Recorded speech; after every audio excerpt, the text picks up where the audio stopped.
Almost 3 miles below this formation of American flying fortresses, there lies Marienburg in East Prussia. Up to this moment, one of the most important cogs in Germany's war machine. The specific target on which this lead bombardier is lining up his bomb sight is the Focke-Wulf 190 plant.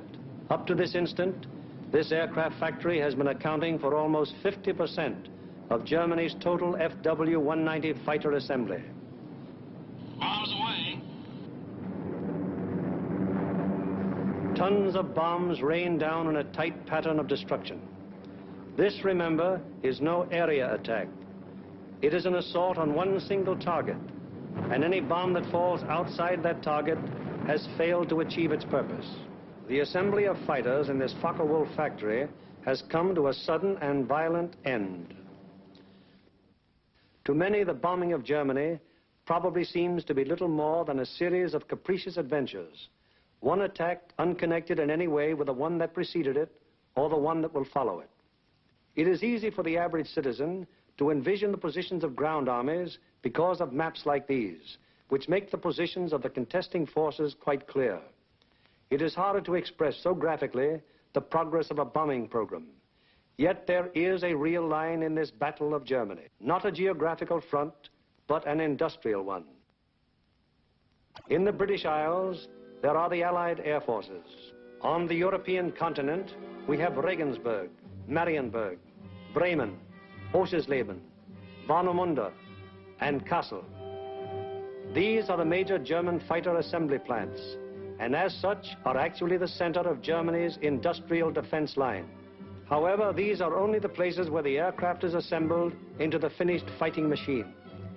Component parts for German fighters are made at Anklam, the Weser-Flugzeugbau works at Bremen, the great Hedderheim propeller works near Frankfurt, the aircraft tire factory at Hanover, the CAM ball bearing plant at Paris, and the ball bearing factories at Schweinfurt. Obviously, an assembly plant can't operate if other plants aren't building the parts from which the enemy planes will be assembled. Hulls produced 29% of all German synthetic rubber production and is in fact responsible for 18% of our entire supply of rubber, natural or synthetic. At Bochum, there's a great steel plant producing high-grade aviation steel. Herøya, up in Norway, is a great producer of aluminum and magnesium, metals which figure importantly in aircraft production. At Ham, there are great railroad marshalling yards, having a capacity of 10,000 freight cars a day. Much of the tonnage handled here is closely connected with the manufacture, assembly, maintenance, and repair of enemy aircraft. And so it is all over Germany and occupied Europe.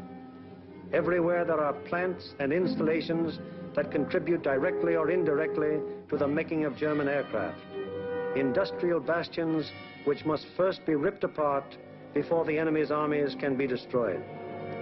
The smashing blows by the Allied air forces at Hulst, Herøya, Regensburg, Schweinfurt, Hanover, and Frankfurt have had the result of piercing the German industrial line to the extent of 37.5% of estimated single-engine fighter production in September of 1943.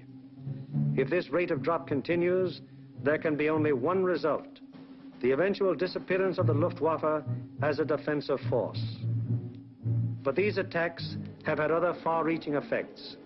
For instance, in January of 1943, just when the 8th Bomber Command had started daylight attacks against Germany proper, 42% of the German fighter strength was concentrated in Western Europe, 33% of it in Russia, and 25% in the Mediterranean area. After 10 months of American bombers appearing by day over Germany, the figures line up more like this. On the Russian front, 19%. In the Mediterranean area, 12%. And in Western Europe, 69%. Germany thought it was urgent enough to withdraw fighters from 2 important theaters, all in a vain attempt to save their crumbling industry from the grim, destructive blows of the British-American bomber offensive. That is why the Battle of Germany is being fought. Now we come to the problem: how are the targets selected? And what enormous effort is necessary for the 10 or 15 minutes that our air task forces will be over any given target. The daylight bombing offensive against Germany is the responsibility of the 8th Air Force. Under the 8th Air Force are the 8th Bomber Command, the 8th Fighter Command, and the 8th Air Service Command, all of whom contribute to every bombing mission. But it is the Bomber Command which is charged with the actual destruction of the selected targets. The Bomber Command, with which this picture is primarily concerned, is divided into 3 divisions. Each division has a number of combat wings. Each combat wing, in turn, has 3 groups. This is the chain of command. Since the operations which we are to follow, there have been some organizational changes, but they are principally changes of nomenclature and have not affected the broad strategical and tactical purposes of the organization. For instance, what is referred to as Bomber Command in this picture is now the 8th Air Force. Weather is the greatest single enemy of the 8th Bomber Command, for here is to be found the most changeable, treacherous weather in the world. To keep the most accurate possible check on weather conditions all over Europe, the RAF has established vast communication and reporting systems. Weather planes such as this Mosquito and our own B-17s are continually in the air in an effort to know in advance what the weather will be over Europe and the United Kingdom. Men like this supply a major portion of the data from which 8 main weather maps of Europe and of the United Kingdom are drawn each day. In addition, there are 4 upper air maps and 8 maps of a miscellaneous classification.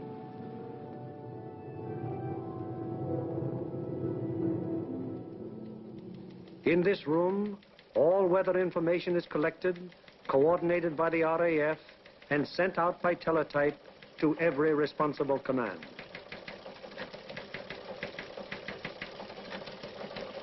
This is the weather section in the operations block at the Bomber Command. Here, the information gleaned from the weather stations is put together and correlated into weather maps. Accurate predictions must be made as to the direction and speed of the wind, downward and forward visibility, temperature, humidity, possible icing conditions, and probable atmospheric pressure at the bases, en route, and over the target.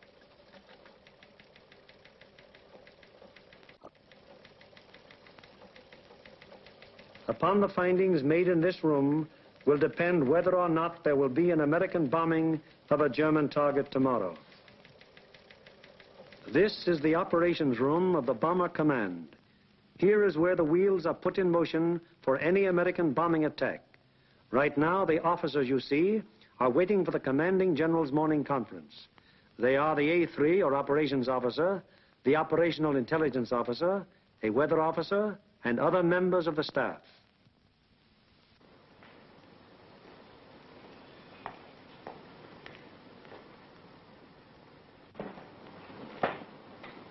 What's the weather prospects today, Major? It looks like most of Germany will be pretty good, sir. But we have a warm front approaching from down here, which we do not expect to affect the bases until late in the evening. How's the weather at Anklam? At Anklam, sir, we expect 2 to 5 tenths of low cloud and small amounts of middle and high cloud above 18,000 feet. Visibility 6 to 8 miles. How about Marienburg? At Marienburg, 2 to 4 tenths of low cloud, little or no middle or high cloud, visibility 6 to 8 miles. What will it be at Danzig and Gdynia? At Danzig and Gdynia, sir, 2 to 5 tenths of low cloud, 2 to 4 tenths of high cloud above 23,000 feet. Visibility in there about 5 miles. Give me the map of Anklam and the picture of the aircraft factory there. Yes, sir.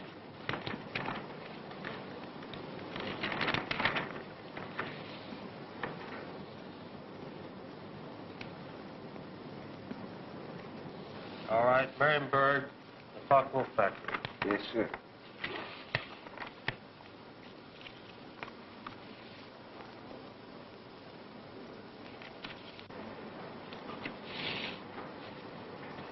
We will attack Marienburg with 2 combat wings, Anklam with 2 combat wings, shipyards of Danzig with 2 combat wings, and the port facilities at Gdynia with 2 combat wings. That will require a maximum effort.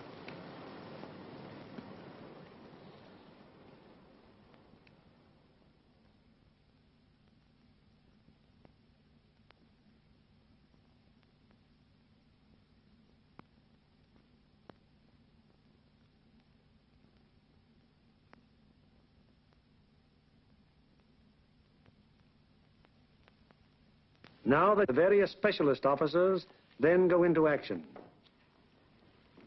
This is the operational intelligence section. Here are target files containing complete information as to the type, construction, and vulnerability of the targets. This data is gathered both from photo interpretation of aerial pictures and from confidential ground sources. On the basis of this information, the aiming point for the attack will be selected. The aiming point is a building or installation in the approximate center of the target. Here, operational research experts are minutely studying the architectural and construction details of the targets. It will be their duty to recommend, on the basis of studies previously made, the types of bombs and the proper fusing to accomplish the greatest possible destruction of the objective. These studies of the Arado factory at Anklam are immensely important, since the nose and tail fuses of a bomb can be adjusted to give varying degrees of delay between the time of initial impact and the explosion. For example, an improperly fused bomb would react something like this. Result, very superficial damage that may hardly even cause delay in production. On the other hand, here's what happens when a properly fused bomb strikes the same factory. 2 bombs of exactly identical weight and explosive power have totally different effects because one was fused properly and the other was not. It is the responsibility of the operational research section to determine proper bomb fusing. Here, the commanding general and the operations officer are working out the overall planning of each of the missions with the staff bombardier, the staff navigator, and the flak officer. This is a complex business because of the multiple nature of the attack. We'll attack Anklam 1 hour before we attack the other targets. That should draw most of the German fighters on the Anklam force. The Anklam force is big enough to take care of itself. You mean along the same course, sir? No, send them a little south. They'll act as a better diversion. This would be the best place across the coast from the standpoint of pilotage. But, sir, the flak concentration at that point is quite heavy, the heaviest along the coast. We could rather move them a little further south, what the general suggests, and they would not run into flak difficulties at that point. How is that for the navigation viewpoint? That's a very good landfall, sir. All right, we'll cross at that point, and you adjust the flight times accordingly. Take care of it, Darrell. Yes. While this is going on, the various liaison officers stationed at Bomber Command headquarters are busy keeping their respective commands acquainted with the course of events. The closest liaison is maintained with both the RAF Fighter and Bomber Commands, the Royal Navy, the 8th Fighter Command, and the 9th Bomber Command. It is through these liaison officers that requests will be made for the necessary fighter support, diversionary effort by the medium bombers, air-sea rescue patrols, and so on. Officers at Fighter Command immediately look up plan number 2340 to find out what part the fighters are expected to play in the next day's operations. Similarly, the 9th Air Force is informed that Bomber Command intends to lay on plan number 2340. It will be the duty of the mediums to attack enemy airfields at a time that will cause maximum interference with German attempts to intercept the heavy bombers. Right now, weather officers are getting ready their forecast for the General's late afternoon conference, where final decisions will be made. Right in there as planned. Yeah, it should. Should be okay. Thanks. Good enough. Bye. Does your morning's forecast still hold? Yes, sir, there's practically no change in the situation, and we still expect the base weather to hold up for return. Send out the field order exactly as planned. Yes. Get me the 1st, 2nd, and 3rd divisions on a conference call, please. Already with your conference call. Go ahead, please. Can you scramble? Okay. Over. Okay, over. Over. Okay, there's a mission tomorrow. Maximum effort with 5 task forces. The first task force, comprising 6 groups of the 1st Division, will hit 3948. 3948. Secondary, 8731. 8731. Last resort, 9009. 9009. The second task force, comprising 5 groups of the 3rd Division, will hit 6848. 6848. Secondary, 6424. 6424. Last resort, 5381. 5381. The 3rd task force will comprise 4 groups of the 2nd Division, which will hit 6424. 6424. Secondary, 5381. 5381. Last resort, any industrial target of importance in Germany. Okay. The 1st and 3rd Divisions will each dispatch 1 air... The field order now goes over the teletype to all interested units and command. The first step has been taken in the sequence of events that will finally result in bringing our planes over the targets and discharging their bomb loads.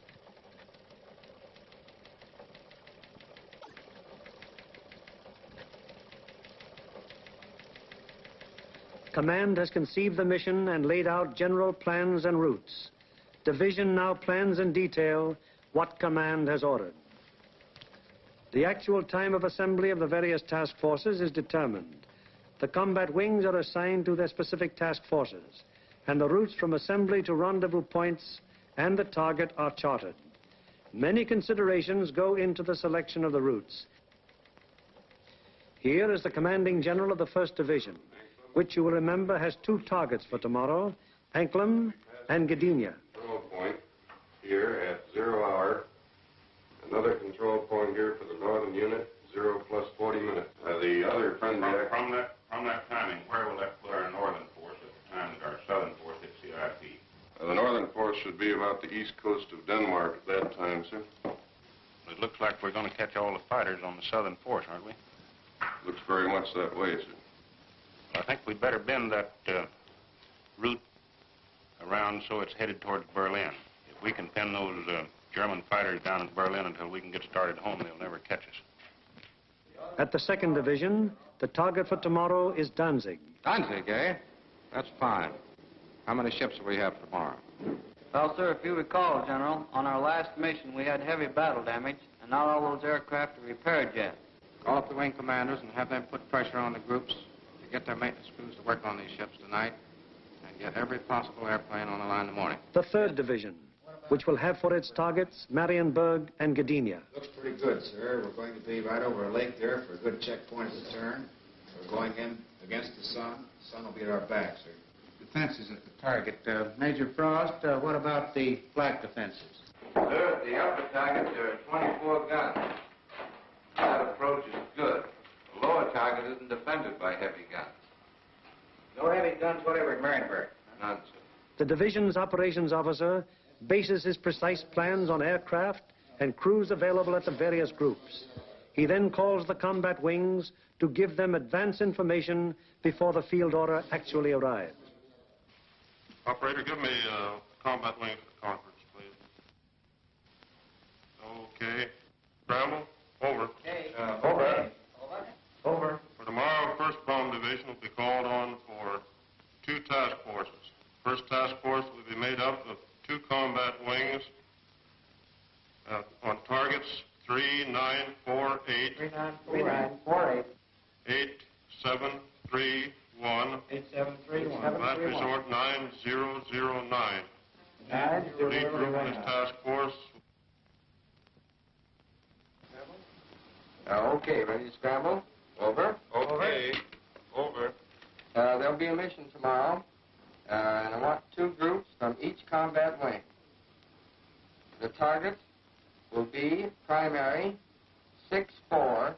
6424. Secondary 5381. 5381. The last resort will be any industrial target of importance in Germany.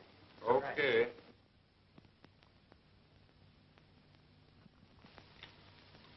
an order coming through. The 3rd Division will furnish 8 groups. 1st and 2nd wings, comprising the 2nd Task Force, will hit 6848. 6848. Secondary, 6424. 6424. Last resort, 5381. 5381. Last resort. Bomb load. 500-pound GPs fused, 1/10 nose, 1/100 tail. 1/10 and 1/100. 1/100 tail. This is operations of the combat wing, a purely tactical unit having absolutely no administrative functions whatsoever. How do you intend to make it? Sir, we'll assemble over Molesworth. Problems of takeoff and assembly are the particular specialized function of this organization. It is the primary business of the combat wing to get the airplanes of its group into the air at the proper times and to get them assembled once in the air. Field order requires that we provide the 2nd Combat Wing and the 2nd Air Task Force. 89th Group will lead, 81st Group will be high, and the 63rd Group will be low. That means that Colonel Whitten will lead the combat wing on this mission? That'll be fine. The Bomber Command has asked for a maximum effort. That means every available plane is to be gotten into the air. Ramsey, this field order has called for 3,100 gallons for the H's due to the distance. Now, they've called for maximum bomb load. How about that for the weight? I think we'd better put 8 bombs in the H's and 12 in the D's. That keeps us around 65,000 pounds. How about the CG? CG is well forward, and I think it'll work out very well because we've been down low for a long period of time. All right, we'll have 8 in the H's and maximum in the D's. Most of the groups are going further than an American bomber has gone before. Combat wings must work out precisely the maximum bomb load in relation to the required gas load. Decisions made in this and other matters are added to the division's field order and passed on to the groups, the ultimate tactical unit, to the men who get the planes in the air and fly the mission. On the basis of the alert telephoned down to the group by the combat wing, the various agencies necessary to get the planes airborne on their mission wheel into action. Intelligence, operations, weather, signals, group navigators and bombardiers have the grave responsibility of passing on and making clear to the combat crews the vital target and route information furnished by Bomber Command and Bomb Division.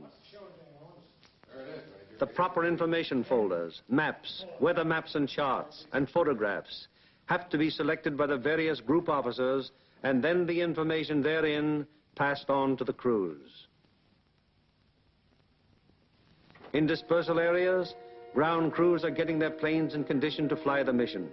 The normal work of keeping an airplane fit for operation is enormous, even in peacetime. When you add to this already great job the element of battle damage, the problem becomes gigantic. Engines, wings, propellers, controls, wiring, fuel system, oxygen system, the 1,001 elements that go to make up the complex mechanics of a heavy bombardment plane all must be kept in perfect shape. The failure of any one of them on a mission can easily mean the loss of the plane and its personnel, or at best, such a failure will cause the plane to abort. That is, return to its base without having reached the target. It was originally estimated that about 37.5% of planes on hand would be effective at one time. However, the maintenance and repair has been so magnificently performed that sometimes up to 50% of planes on hand have been effective.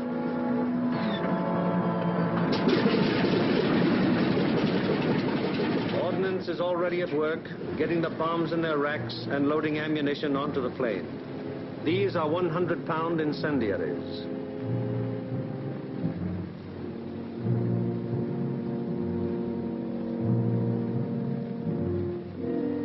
These are 500-pound general-purpose bombs. And these are 1,000-pound GPs.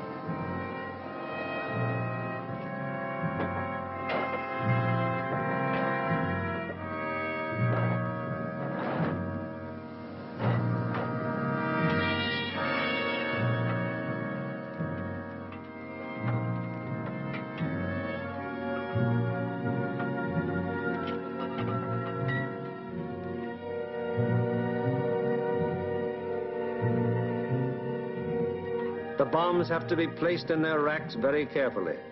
One bomb sticking in its rack through careless placement might make a whole mission useless so far as that individual plane goes.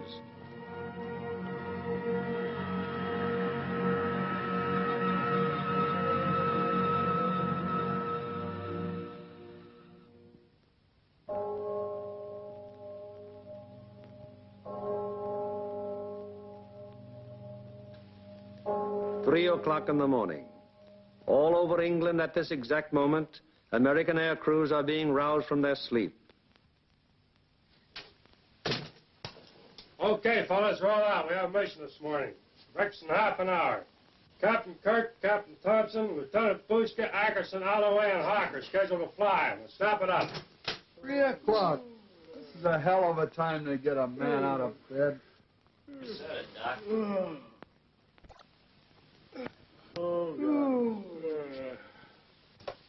Come on, you drips, out of bed. Breakfast in half an hour. Come on, Nate. Rise and shine. All right, you dodos, let's go. This is it. Okay, fellas, let's go.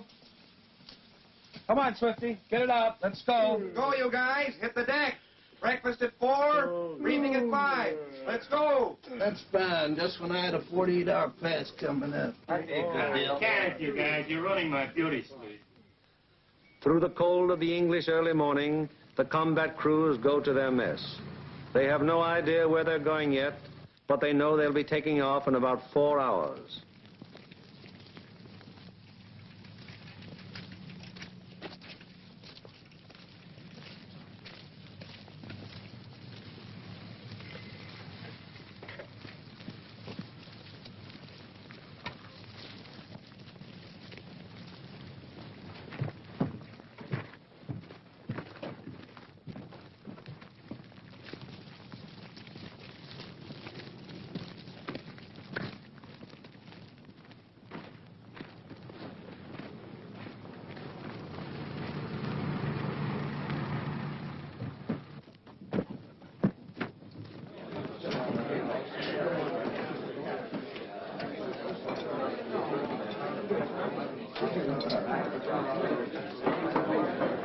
Well, boys, I wonder where we'll be today.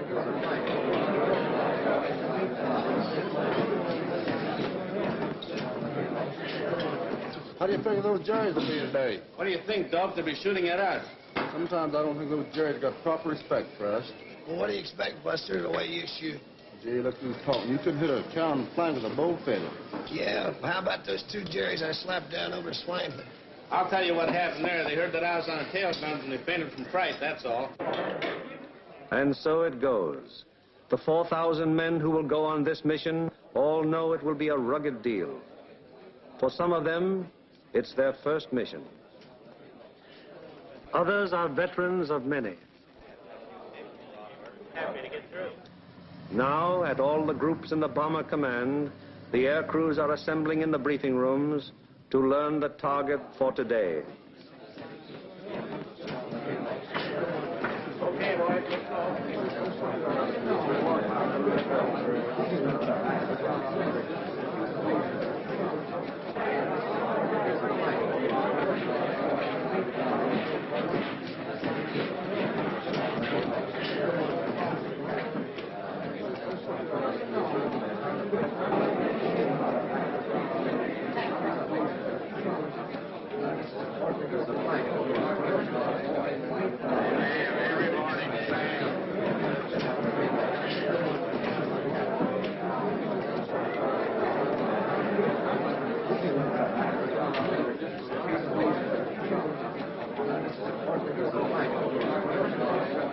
This is the briefing room of the 303rd Group.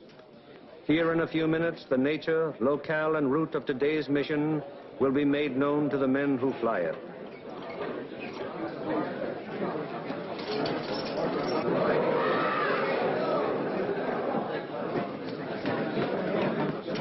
The target for today is Anklam. Specifically, you are to destroy the Arado factory. This plant manufactures aircraft components, principally wing and tail assemblies for the Focke-Wulf 190. The parts are then shipped to New Brandenburg for assembly. I cannot stress upon you too much the importance of this target. If it is successfully destroyed, it will have a very serious effect on Germany's aircraft production. Lights, please. Your IP is on the northwest side of New Brandenburg. Your heading on your run-up will be 45 degrees true. Immediately after your turn, you have an aerodrome on your right, almost directly north of the town. You should be able to pick out Friedland, 6 miles to your right and halfway between your IP and the target. Along this route, you should be able to see the main line railroad and the main road. From Friedland, the main road moves in toward your run-up and goes into Anklam, but the railroad terminates at Friedland. Shortly after passing Friedland, you will see a peculiarly formed wooded area On the right of your course. From here, pick out the aerodrome slightly southwest of the city and the intersection of the main railroad and the Peene River just outside of the town to the north. Night target map.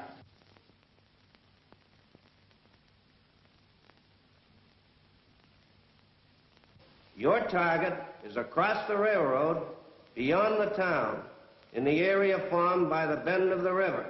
And now a picture of the target. This group of buildings here is your target. This building will be the aiming point. If your bomb pattern is concentrated in this area, it should very effectively knock out the factory. Lights, please.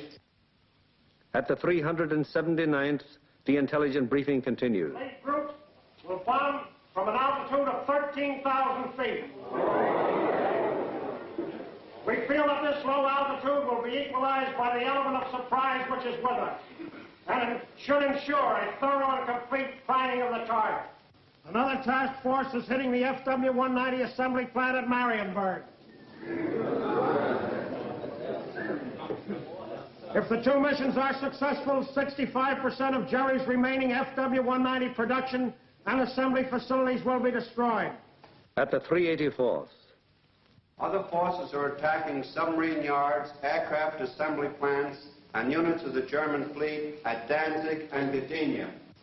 If these attacks succeed, they will destroy 13.5% of Germany's remaining U-boat construction and will destroy or immobilize a large section of the German Navy. The overall result of all four attacks will be to show the Hun that his efforts to protect his key industries by moving them to the east will be unsuccessful. It'll show him that we will seek out his industry and destroy it wherever he places it. At the 351st, the intelligence briefing is completed. Your secondary target this morning is the air park at Tutov. This contains a Focke-Wulf assembly plant, a bombardier school, and you'll love this. It's the country club of the German Air Force.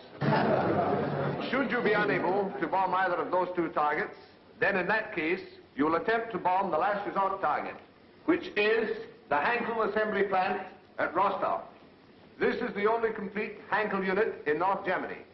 It should be easily identified by the airfields adjoining, which are 6 intersecting runways running from 1,000 to 1,600 yards, and they're full of nice, fat, juicy Hankels. A weather officer briefs the crews of the 305th group going to Gdynia. The synoptic situation today is this.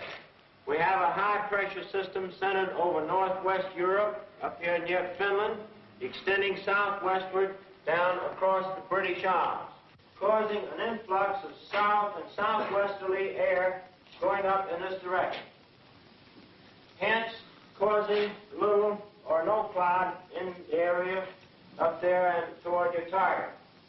There are no fronts to affect your route today except a frontal system off to the west, which will cause an increase of medium and high clouds as you come back across the North Sea.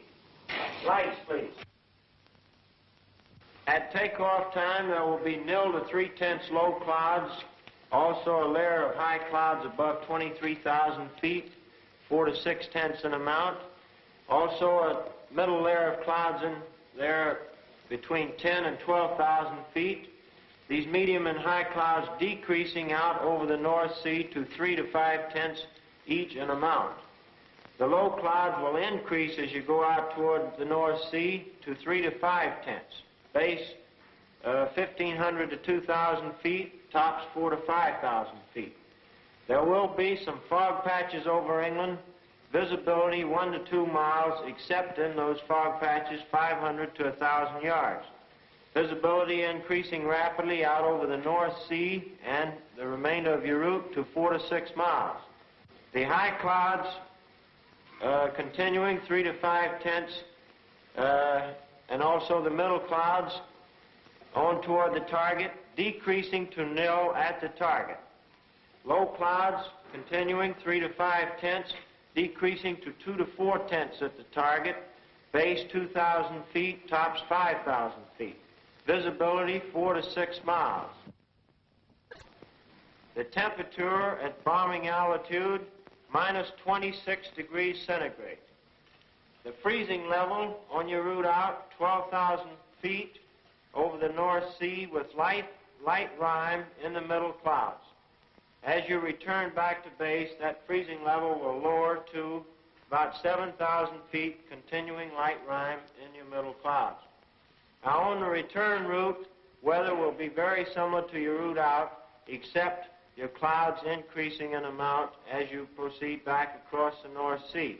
Base on return, visibility 4 to 6 miles. A flak officer briefs the 389th Group of the 2nd Division going to Danzig. Gentlemen, this morning, because we are going to cross the Danish coast at such a relatively low altitude, we've planned the route so as to avoid as much flak as possible. At any rate, any flak that you do encounter will be merely a deterrent in nature. However, you can expect heavy flak batteries at a place where we make landfall here at Namindegab, about a mile south of Kors. Also, there are known to be other heavy batteries 8 miles south of Kors there on the coast at Hem. Other batteries are known to be located here at Korsor, 20 miles south of Kors, on the island of Skellig. From then on to the target, you will have very little flak. Now, while you're crossing the coast and when you're over aerodromes and cities in Denmark, you are advised to take evasive action. Now then, when you get to the target itself, your anti-aircraft fire from the ground will be known to be supported by fire from naval units. Now, for those of you who have never been fired on by a naval unit, I want to add that naval units can put up a hell of an intense barrage, and you want to look out for it. An operations officer briefs the crews of the 94th Group of the 3rd Division. This group is leading a formation to Mariensburg today. The 80th will be high group and the 764th will be low group. Bomb load of each ship will be 3 1,000-pounders, use 1/10 nose and 1/100th tail. Get that, bombardiers. You'll also carry 5 M47A incendiaries. You'll have full Tokyos, 1,000 gallons extra. Takeoff will be normal, assembly 1,000 feet over the field. After takeoff and assembly, proceed up this line to this point. This will be your combat wing assembly line. You'll leave the coast at this point here, that's Splasher 15. Let's not have any stooging around over England, it's a long haul. The 57th Combat Wing will follow us today at a 3-mile interval. Now to the 95th Group. B-26s will be hitting the Lille area and the lowland at approximately 0 hour minus 40 minutes. One group of P-47s will strike the Warden area and join us for escort on the way out, joining us at approximately this point here. All other forces are using approximately the same route today. Just one point, and that's that the Anklam force will probably pass us coming out as we're on our way in. You should see plenty of air activity. Let's hope that most of it is ours. The climb will commence at the English coast, climbing at 150 miles an hour, 100 feet per minute. We should reach bombing altitude approximately the Danish coast, and under no circumstances should the Danish coast be crossed at less than 12,000 feet. We will drain Tokyos as soon as possible. We should have plenty of gas. We figure approximately 400 gallons overload. At the 100th, The operations briefing is completed. Fly loose formation today with groups echelon to the right until a point 75 miles from the enemy coast, where normal combat wing formation will be assumed. For visibility, everybody use Aldous lamp. The Royal Navy will be out patrolling with sea routes, so any crews that have to ditch will probably be rescued very quickly. The Commanding General of Bomber Command asked us to put out a special effort today, so let's give it to him. The commanding officer of the group invariably has a few words to say. Men, the going's going to be rough. You're going to have to bow your necks in there and stay in there and pitch every minute. Now, gentlemen, this is the type of target you don't want to have to go back after the second time. If you fly a good, tight formation, get a good, dense pattern on that target, we won't have to. This Anklin crowd down here may pull most of the fighters off of us. However, that's just a guess. So particularly for you gunners, you've got to be on the ball from the Danish coast onto the target. Flak will be heavy, probably accurate, but you've been through worse before. Remember that your biggest enemy is still the single-engine fighter plane. Now, you bombardiers, take your time in going in on your releases. And don't allow the flak to worry you. It's merely to break up your formation. Now, if you get in any trouble up in this area, remember you can always board a sweep. Get on. It's a neutral country. And it's close over there. Could be rough. I don't think it'll be too bad. And whether it's easy or rough, I'll be sitting out in front, taking the whole works in. The main briefing over, the pilots, navigators, bombardiers, radio operators, gunners receive separate specialized briefings. These briefings are very technical and very thorough, and are held so that every member of the combat crew will understand exactly what he can expect and what is expected of him. Any lack of thoroughness here might very well result in the failure of a mission. As dawn breaks over the English countryside, it finds the ground crews still working grimly in an effort to get every plane in the air that is scheduled to be dispatched.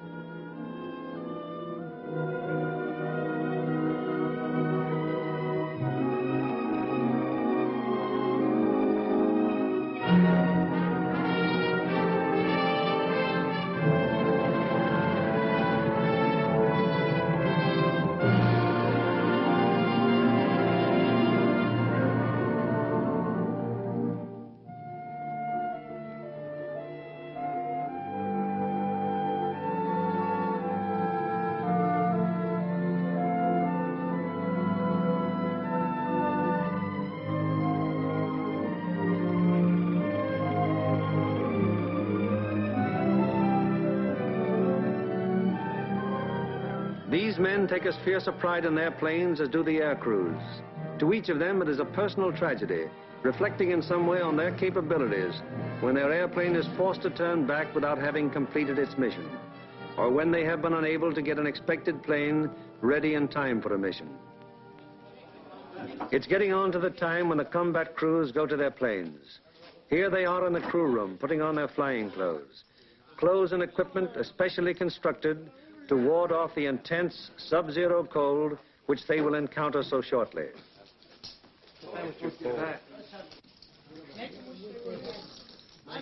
All air crew members receive escape kits containing equipment that will help them get back to safety if they are forced down in Germany or in occupied territory.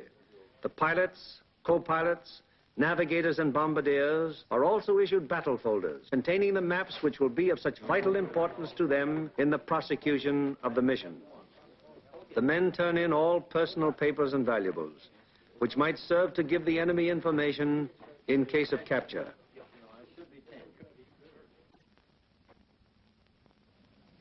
Some of the crew members turn to their chaplain, whose ministrations are always available to the men of the bomber bases.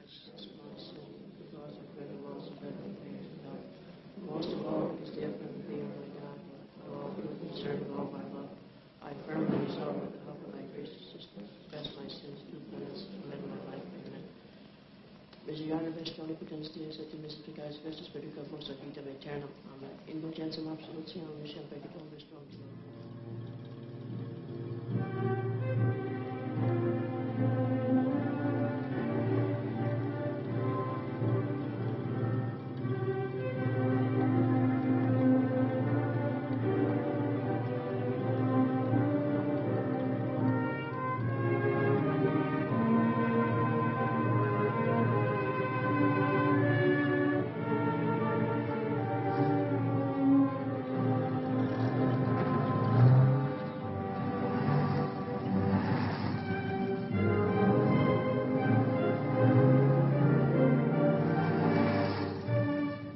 So changeable is the weather in the European theater that sometimes widely varying conditions will be found on fields only a few miles from each other.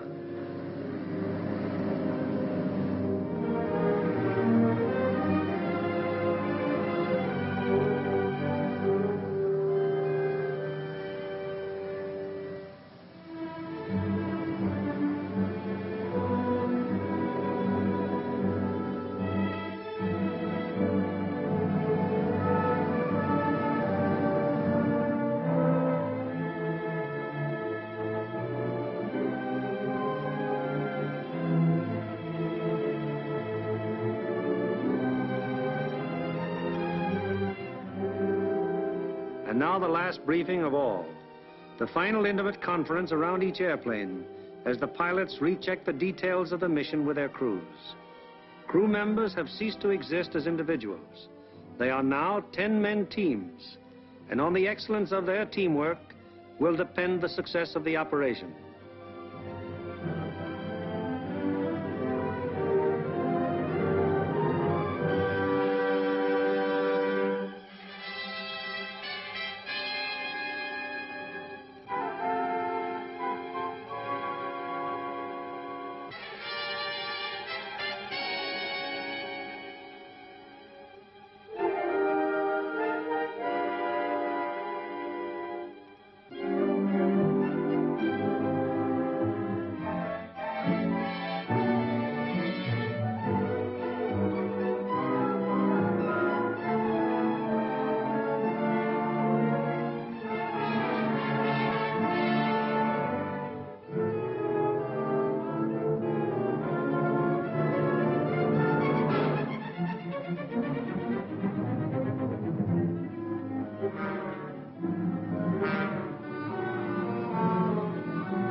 Perimeters of 20-odd fields of the 8th Air Force, more than 400 forts and liberators, with their 4,000 crew members, taxi for the takeoff.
plane of each squadron, upon becoming airborne, proceeds for about 90 seconds. It banks sharply to indicate its turning point, then goes into a slow left turn. Each successive plane in the element turns as soon as the pilot sees the plane in front of him turn. The element of 3 planes levels off at 1,000 feet and returns parallel to the takeoff runway at a distance of about 2 miles. Here the elements start to assemble into squadrons of 6. Continuing to circle the field, the squadrons then go to 2,000 feet, where the group assembly takes place. This accomplished, the group now moves on to the combat wing assembly point. Here is how the group stacks up from the side. The group has a depth of 850 feet. This is how the group looks from above. In the lead squadron, the second element is flown with the nose of the leader slightly behind and to the right of the right-wing aircraft, first element. The lead plane of the high squadron flies even with the lead plane, second element, lead squadron. The second element of the high squadron flies with the leader's nose just behind and to the left of the left-wing aircraft, first element. Here is the group as an enemy fighter pilot sees it, from head on. The first element of the lead squadron is stacked high left and low right. The first element of the low squadron is stacked high right and low left. Likewise, the first element of the high squadron is stacked high right and low left. All second elements are flown low. The second element of the lead squadron is stacked high left and low right. The second elements of the high and low squadrons are stacked high right and low left. Experience has shown that this arrangement of the group brings to bear on attacking fighters the greatest possible amount of firepower by utilizing to fullest advantage the field of fire of each gun in the formation. Again, it is proved to be the most maneuverable formation from which to execute the primary and all-important purpose of the mission, the dropping of the bomb loads on a precise target. Obviously, it would be desirable to stack as many bombing planes as possible in one defensive formation. However, it has been found that the largest practical defensive formation is the combat wing of 3 groups. Any formation of aircraft larger than this becomes unwieldy. This force has a depth of 3,000 feet. The nose of the lead aircraft of the low group is aligned with the tail and slightly to the left of the rearmost aircraft of the lead element, lead squadron, lead group. The nose of the lead aircraft of the high group is aligned with the tail of the rearmost aircraft of the lead element, lead squadron, lead group. The combat wing having been assembled, they now move on to make rendezvous with the rest of the task force. In this case, another combat wing.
This plane from the force which is to attack Anklam is now approaching the Danish coast, and the formation is subject to enemy attack at any moment.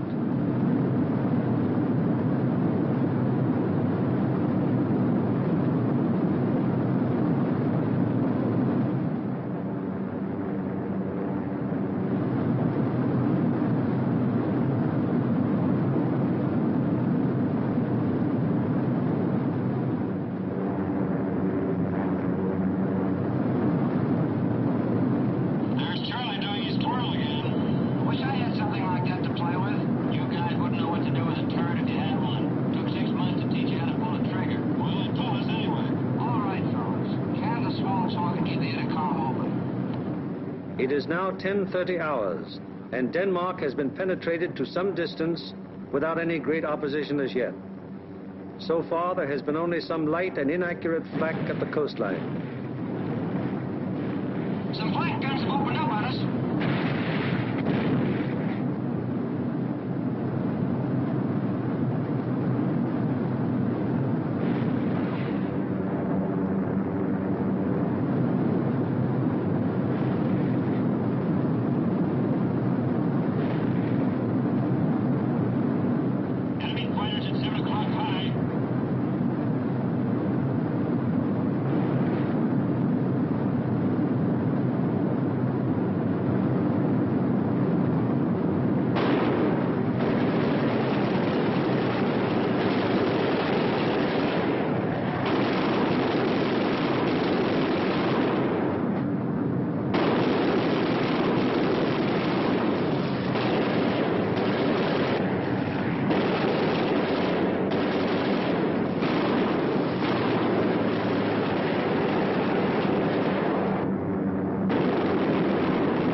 From 10:30 on, the Anklam formation has to contend with constant German fighter attack from all levels and all clock positions.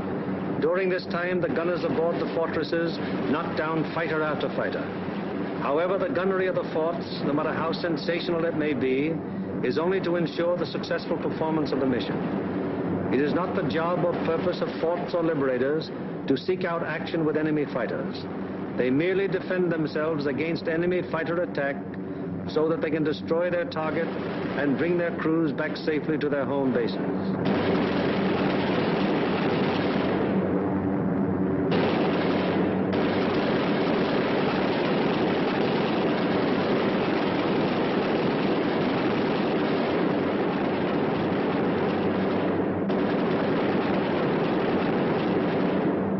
An anxious moment comes now for the lead navigator and bombardier. The formation is approaching the initial point. That is the point where the wing will turn off and make its bombing run on the target. Upon proper navigation to this point may rest the success of the entire mission. Pilot to left waist gunner. We're over the IP. Release flares. Waist gunner to pilot. Roger. Once the combat wing has reached the IP, it breaks up into 3 component groups, for the wing formation is too unwieldy for a unit bombing operation. As the IP is reached and the lead airplane of the lead group is about to make the turn, it fires 2 red flares, spaced 5 seconds apart. Then the group makes its turn onto the run-up. The low group goes on straight ahead for 20 seconds, then makes its turn. The high group proceeds for 20 seconds beyond the low group's turn, then it turns onto the run-up. The most critical defensive period in the mission has begun. The wing, to accomplish most efficiently its primary purpose, the bombing of the target, has sacrificed its mutual defensive firepower, and the groups are thrown on their own. Now the crucial moment is almost here, the moment around which the entire mission revolves.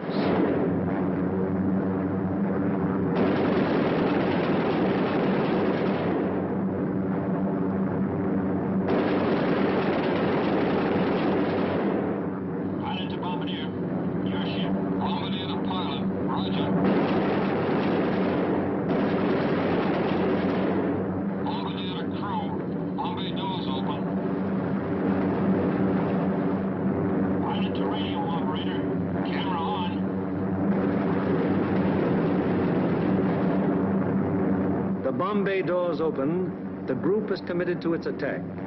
No evasive action may be taken until the bombs are away. And at this time, the formation is most vulnerable to attack, both from flak and enemy fighters.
Marienburg, an hour later, the second task force comes over the target.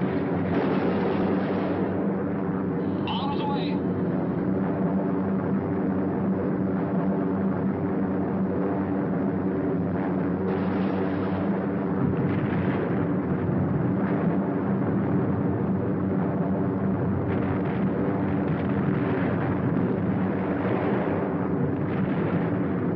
The third task force comes over its target at Danzig.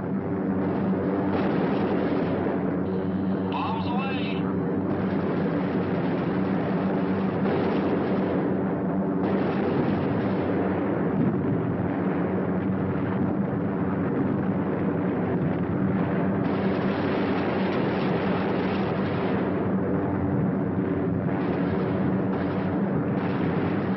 The fourth and fifth task forces arrive over the harbor area of Gdynia. Bombs away.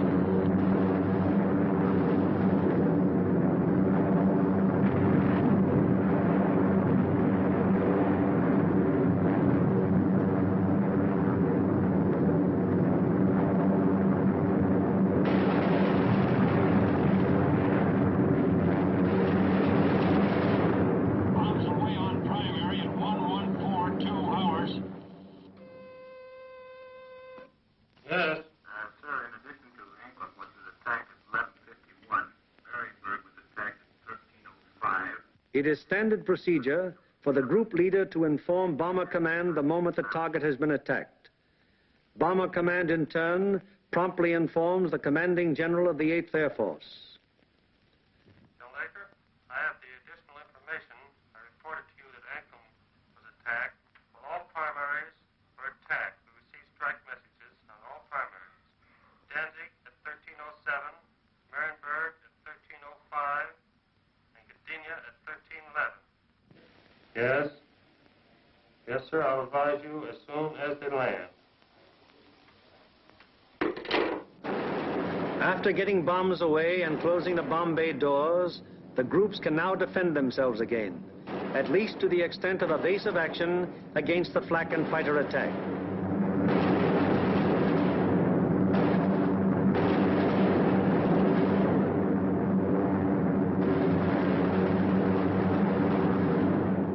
The lead group flies a straight course for 15 seconds before turning off to the rally point.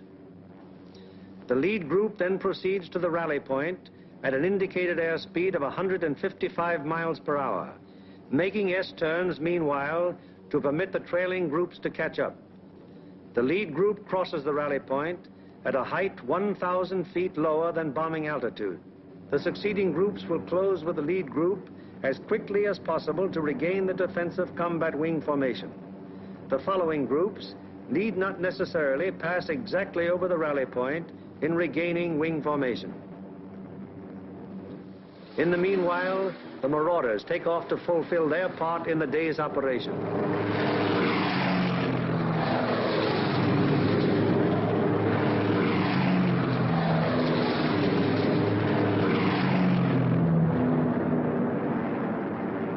They bomb the aerodrome at Woensdrecht, one of the most important of the enemy's fighter bases.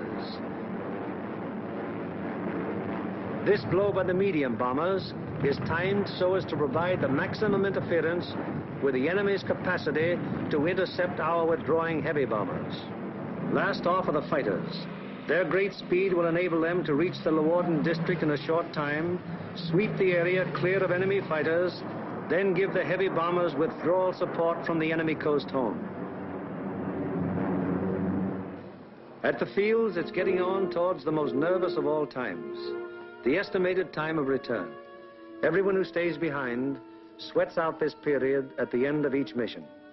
Here at the control tower, at the dispersal areas, at the Red Cross, at the officers' club, everywhere on the field, the one thing paramount in everyone's mind is that the group is due back.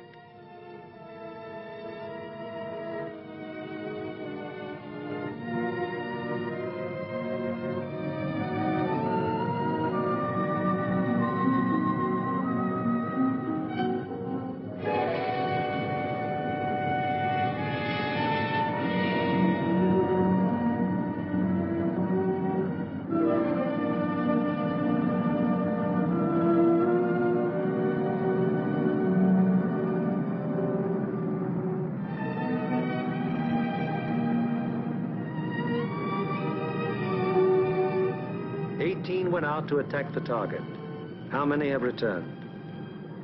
1, 2, 3, 4, 5, 15, 16, 17, 18. 18 dispatched, 18 returned.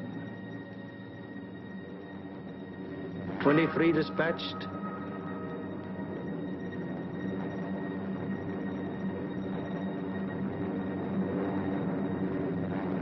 23 returned. However, there are other groups which weren't so fortunate. 18 dispatched, 17 returned. 20 dispatched, 19 returned. 20 dispatched, 14 returned. 19 dispatched, 18 returned. 20 dispatched, 10 returned. 18 dispatched, 8 returned.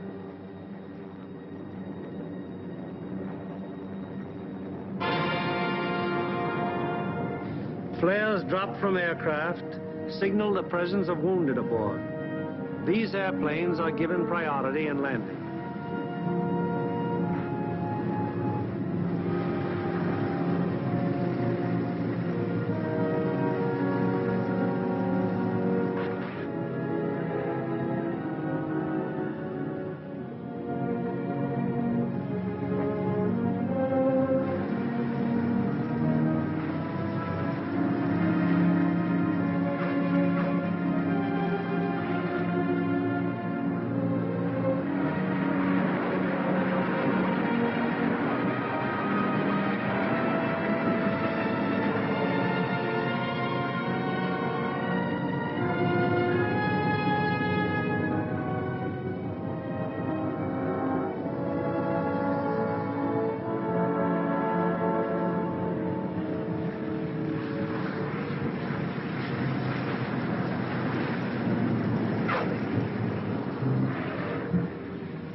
The airmen are home, but their job isn't over yet.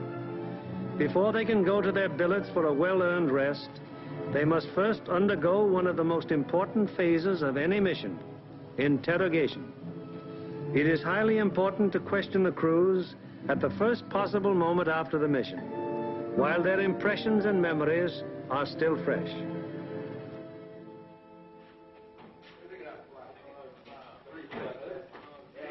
Crews who have anything of immediate importance to report go at once to the hot newsroom.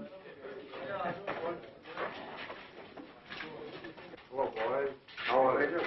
Well, kind of long, not too tough. Best bombing job we've ever done. Good, good. Somebody in trouble?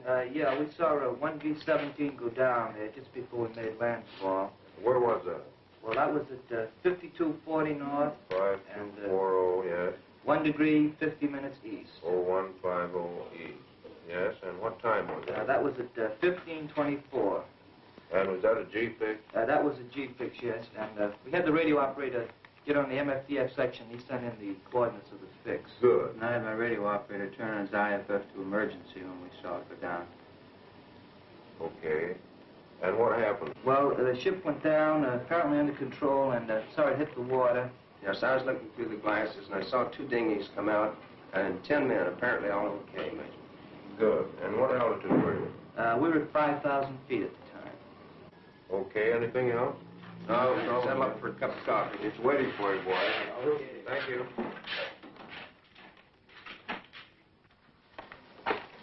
Third Division, please. We are, Smitty. I got a B-17 crew down the dinghy. Thank you, all. 16 group, please. Special aircraft priority. Flight control, please. 16, bomb division here. We have a B-17 reported fixed at 52 degrees, 30 minutes north, 1 degree, 30 minutes east. That's right. He was seen to ditch. Yes. He was seen to ditch at 15:24 hours by the reporting aircraft. 2 dinghies were seen to break out, and 10 men got into them.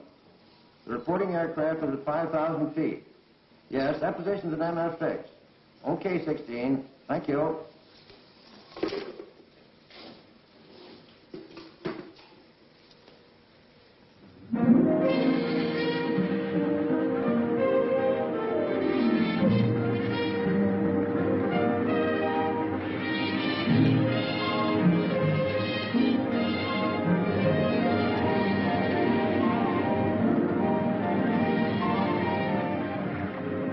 In one way or another, scores of our crews are saved by air-sea rescue from the English Channel and the North Sea and returned to combat service. Aside from human values, a trained fortress crew is even more valuable than the plane they man. And the work of the air-sea rescue unit has been of enormous value to the 8th Air Force. The hungry crews are fed enough to hold them until they can be interrogated and get to their regular chow. These men are from the groups that went to Anklam. What time did you go over the target? At 11:43 hours. We went in at 12,000 feet. Did you get your bombs on the target? Yeah. What about enemy fighter opposition? Well, that's something we consider not discussed. Really? Well, let's get some of the details. Where did it begin, Paul? Well, they first jumped us at 10:30 there just off the Danish coast. And how long did the attack continue? They stayed with us to the target and until 13:27. Then at 13:45, we had another group attack and stayed until 14:05. We had a couple more attacks, and the last one was at 15:26, just off the Danish coast coming out. And about how many enemy fighters did you see? Well, I don't know how many of them might have appeared, but I saw 60 or 70 myself. I couldn't keep track of them, sir, but I counted about 65. I stopped trying to count when I got to 50, sir. Well, do you think it'd be accurate to say, then, that your ship saw between 65 and 80 enemy aircraft? Yeah. What type of enemy aircraft did you encounter? Well, from what I could see from the tail, they threw the book at us. FW-190s, ME-109s, 110s, 210s, Dorniers, even JU-87s and 88s. I saw a couple of Focke-Wulf 189s, at least 2 Heinkel 111s. What positions did they attack from? Oh, they came from all over the place. The fighters are pressing home their attacks from 300 to 400 yards. Would you characterize these attacks as determined? Determined? I'd rather you could say that again. No, I think those guys are really trying to shoot us down. I wouldn't be surprised. How would you describe the enemy fighter tactics? Well, I describe them as murderous. If they usually attacked in formation, queue up about 300 or 400 yards away, 12 to 13 single-engine fighters come barreling right through the formation. How'd the twin-engine fighters react? They stayed out to the side and above, just out of the range of our guns and charged cannons and rockets at us. Then they'd queue up and press home a regular fighter attack. What caliber would you say the cannons were? My guess would be 37 millimeters. What do you think, Adam? What about the rockets? We shot a lot of them. I didn't actually see any hit our formation, but they weren't doing us any good. I saw one of them blow a wing off the 17 below and ahead of us. They started to spin in. Any shoots? No, sir, I didn't see any. Where was this? Over the target, right after we talked about bombs. Fellows notice any distinctive markings on the enemy aircraft? Oh, quite a few. There are a number of FW-190s, mostly yellow noses, some white noses. No red nose. No, I didn't see them. Boy, those yellow-nosed boys really come in close, don't they? Did you see that one come right on our left wing? Yeah, I saw a 109 with black and white diagonal markings under the wings. Black and white. I had white nose. All right. Yeah. Getting back to those rockets, I believe that Jerry can reload his rocket guns from inside the ship. I think you can. That'd be my guess, too. I saw at least 9 bursts from rocket guns on one ME-210. 9 bursts, huh? Talking about 210s, there was one that came in and shot a cluster. It looked like clay pigeons to me. Say, those things look like baseballs to me. Can you describe that more fully? How did they react? Well, they didn't look like baseballs. It was more like streamlined and smoked all the way down, but they didn't explode. Didn't explode, huh? No. What about planes? I knocked down 2. They were making attacks about 5 o'clock level. Yeah, I saw them. One of them blew up in the air, and the other one went down in flames. The pilot of the second one bailed out. That was at 11:44. We were right over the IP. Were any other guns firing at these planes? No, sir. These were my babies. Any more? Yes, sir. I got one destroyed and one probable. I knocked a 210 down right over the target. The plane exploded in the air. I got a burst at a 110, and it started down in flames. I couldn't see whether it went all the way down or not. We were under constant attack. Bombing results and enemy fighter reaction are only one phase of the interrogation. The enemy's anti-aircraft defenses, their concentration and their accuracy are also matters of great interest to the interrogators. The group of the 2nd Division, which went to Danzig. How would you describe the flak en route to the target? From the coast to the target, it was meager and inaccurate as height and deflection. Over the target, it was still meager, but pretty accurate as height and deflection. Is that how the rest of you fellows would describe it? What about on the way back? Well, it was meager and inaccurate, except now when we crossed the coast. They threw up a box barrage that was pretty accurate as to height. In fact, it was good at the altitude, but the deflection was a little off. The first burst hit about 100 yards ahead of the lead plane. And we felt the concussion of it, right? We got a couple of flak holes in the fuselage right around my gun position. Any other battle damage? A couple of flak holes in the nose. First is 303 in the number 4 engine. Got an oil line. What was your altitude when this box barrage almost caught you? 21,500 feet. Did any of you notice anything unusual or peculiar about the flak burst? No, it looked like the same old black flak to me. What's the 6th we have, Singer? Also valuable to the interrogator is any intelligence that might be picked up by the crews en route to or from the target. Such observations may be completely incidental to the mission, but can prove to be of great value at another time when another target is being attacked. Let's find out what the force attacking Marienburg discovered on their way to and from the target. This smoke screen at Danzig, where did that emanate from? Well, it looked like to me it was coming from off of floats and boats here with smudge spots on them, anchored just a little ways off the coast. Yeah, Ernie, they were shooting it up from the ground, too, and it get up so high and That burst and mushroom out. Would you say it was effective? Well, we didn't pass right over the city itself, so we couldn't say definitely, but it looked like to me it'd be pretty doggone effective. Was it all right? You see anything else? Yeah, there's a new airport about 2 miles below Danzig there, south of Danzig. What'd it look like? Pretty large airport with grass runways and a lot of construction at the south end. I seen another one there at Puck. It seemed like it's building runways and some buildings, new buildings like they're probably not to be hangars. Okay. Now, how about military installations? Did you see any of those? Well, south of Stadthof in East Prussia, we saw some installations that might have been fortifications. They were large rectangular buildings with red tops. Yeah, there were 2 rows of 4. 4 buildings each? Yes. Good deal. Now, did you see anything else? As soon as interrogation of the men is finished, the interrogation forms are checked and general statistics on the group's part in the attack are compiled. All right, let's get going on this report. Okay.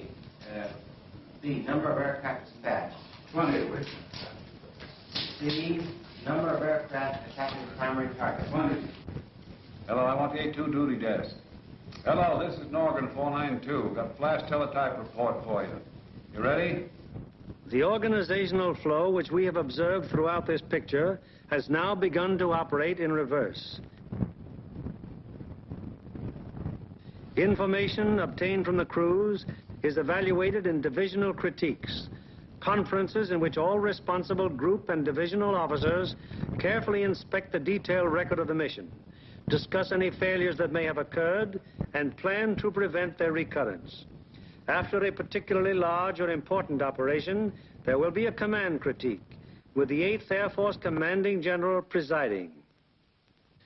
Here in the dark room, the strike photos of the targets brought back by the returning planes of the group are developed and printed with all possible speed, so that experts of Bomber Command can assess the damage done. Coming in from planes of every group participating in the various raids, and interpreted and appraised by trained photo interpreters, these pictures will give Bomber Command an excellent idea as to exactly what parts of the various targets were hit and how severely. Here, as seen in these pictures taken the following day by photo reconnaissance planes, severe damage has been inflicted on all the major and most of the minor buildings of the Arado factory at Anklam. This is a strike photo showing how Danzig looked during the attack. Very extensive damage has been suffered in the harbor area. Here is an annotated PRU picture of Gdynia as it appeared after the attack. A near miss is seen on the liner Deutschland type. The transatlantic liner Stuttgart does not appear in this picture, although she was seen afire and in the hands of tugboats immediately after the attack, as these strike photos reveal. Aside from the Stuttgart, several ships in the South Basin have been sunk or damaged, including the liner Oceania. Shore engines are also heavily hit. At Marienburg, the PRU photo discloses that the damage was exceptionally severe, almost every building having been destroyed or seriously affected. General Arnold has characterized this attack as the greatest example of precision bombing on record. Other targets will be as thoroughly destroyed.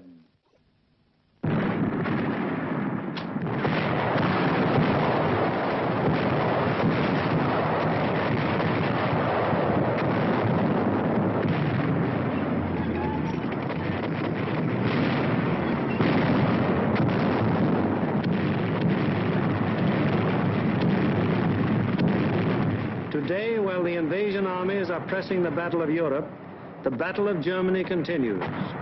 Day by day, whenever weather permits, heavy bombers roar out over the heads of the advancing ground forces, blasting away systematically at vital industrial installations hundreds of miles to the rear of the enemy lines. Now, in contrast to earlier days of strategic bombing, when forts and liberators fought their way alone, fleets of long-range fighters, Mustangs, Thunderbolts, Lightnings, convoy the big bombers all the way to their targets, targets which may be anywhere in German-occupied Europe. The flood of supplies, so necessary to the survival of an army or a nation, synthetic rubber, steel, food, fuel, textiles, this flood is gradually being reduced to a trickle. And finally, even this thin, inadequate stream will die away. Then the German armies in the field and the German workers on the home front will have no food for their stomachs, no clothing for their bodies, no metals for their machines, and no fuel with which to run them. Then the Battle of Germany will be won, and with it, the Battle of Europe.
Almost 3 miles below this formation of American flying fortresses, there lies Marienburg in East Prussia.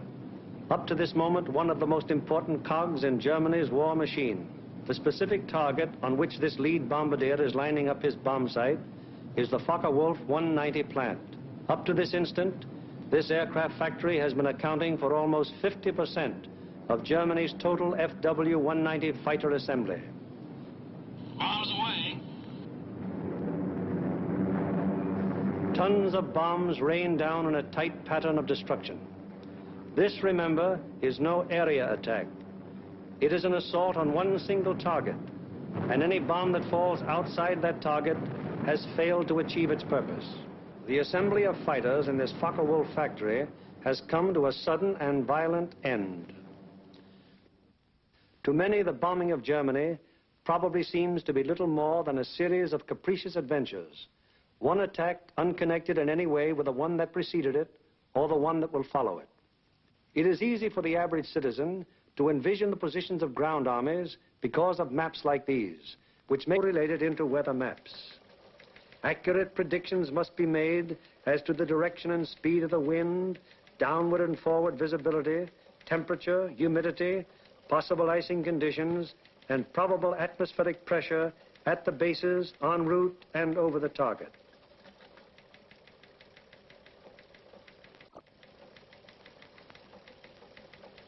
Upon the findings made in this room will depend whether or not there will be an American bombing of a German target tomorrow. This is the operations room of the Bomber Command. Here is where the wheels are put in motion for any American bombing attack. Right now, the officers you see are waiting for the commanding general's morning conference. They are the A3, or operations officer, the operational intelligence officer, a weather officer, and other members of the staff.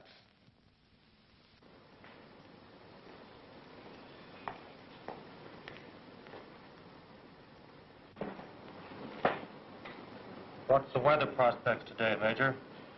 It looks like most of Germany will be pretty good, sir. But we have a warm front approaching from down here, which we do not expect to affect the bases until late in the evening. How's the weather at Anklam? At Anklam, sir, we expect 2 to 5 tenths of low cloud and small amounts of middle and high cloud above 18,000 feet. Visibility 6 to 8 miles. How about Marienburg? At Marienburg, 2 to 4 tenths of low cloud, little or no middle or high cloud, visibility 6 to 8 miles. What will it be at Danzig and Gdynia? At Danzig and Gdynia, sir, 2 to 5 tenths of low cloud, 2 to 4 tenths of high cloud above 23,000 feet. Visibility in there about 5 miles. Give me the map of Anklam and the picture of the aircraft factory there. Yes, sir. The Bomber Command, which is charged with the actual destruction of the selected targets. The Bomber Command, with which this picture is primarily concerned, is divided into 3 divisions. Each division has a number of combat wings. Each combat wing, in turn, has 3 groups. This is the chain of command. Since the operations which we are to follow, there have been some organizational changes, but they are principally changes of nomenclature and have not affected the broad strategical and tactical purposes of the organization. For instance, what is referred to as Bomber Command in this picture is now the 8th Air Force. Weather is the greatest single enemy of the 8th Bomber Command, for here is to be found the most changeable, treacherous weather in the world. To keep the most accurate possible check on weather conditions all over Europe, the RAF has established vast communication and reporting systems. Weather planes such as this Mosquito and our own B-17s are continually in the air in an effort to know in advance what the weather will be over Europe and the United Kingdom. Men like this supply a major portion of the data from which 8 main weather maps of Europe and of the United Kingdom are drawn each day. In addition, there are 4 upper air maps and 8 maps of a miscellaneous classification.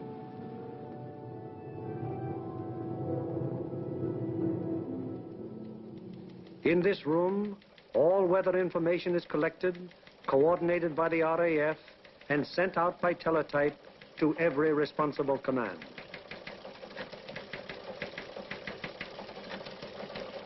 This is the weather section in the operations block at the Bomber Command. Here, the information gleaned from the weather stations is put together and make the positions of the contesting forces quite clear. It is harder to express so graphically the progress of a bombing program. Yet there is a real line in this battle of Germany. Not a geographical front, but an industrial one. In the British Isles, there are the Allied air forces. On the European continent, we have Regensburg, Marienburg, Bremen, Oschersleben, Warnemünde, and Kassel. These are the major German fighter assembly plants, and as such are actually the center of Germany's industrial defense line. However, these are only the places where the aircraft is assembled into the finished fighting machine. Component parts for German fighters are made at Anklam, the Weser-Flugzeugbau Works at Bremen, the great Hedderheim Propeller Works near Frankfurt, the aircraft tire factory at Hanover, the CAM ball bearing plant at Paris, and the ball bearing factories at Schweinfurt.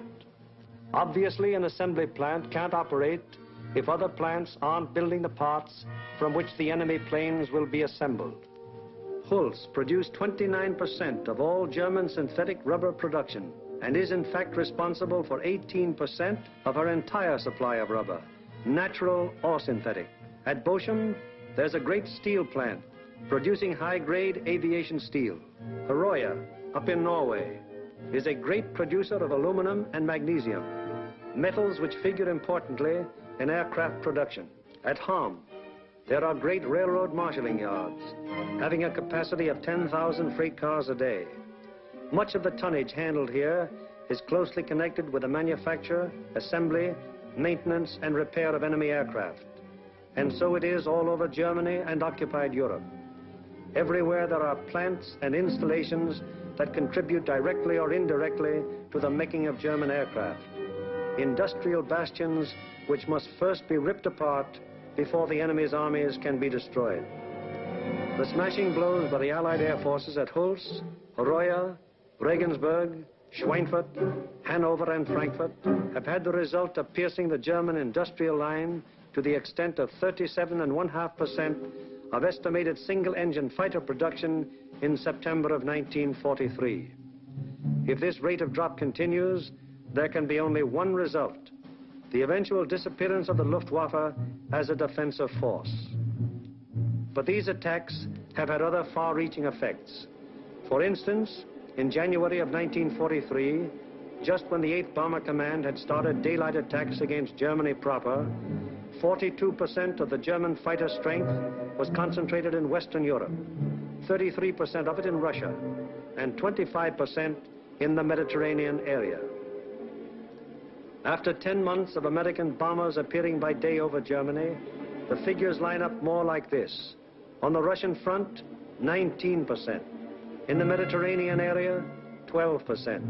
And in Western Europe, 69%. Germany thought it was urgent enough to withdraw fighters from 2 important theaters, all in a vain attempt to save their crumbling industry from the grim, destructive blows of the British-American bomber offensive. That is why the Battle of Germany is being fought. Now we come to the problem: how are the targets selected? And what enormous effort is necessary for the 10 or 15 minutes that our air task forces will be over any given target? The daylight bombing offensive against Germany is the responsibility of the 8th Air Force. Under the 8th Air Force are the 8th Bomber Command, the 8th Fighter Command, and the 8th Air Service Command, all of whom contribute to every bombing mission. But it is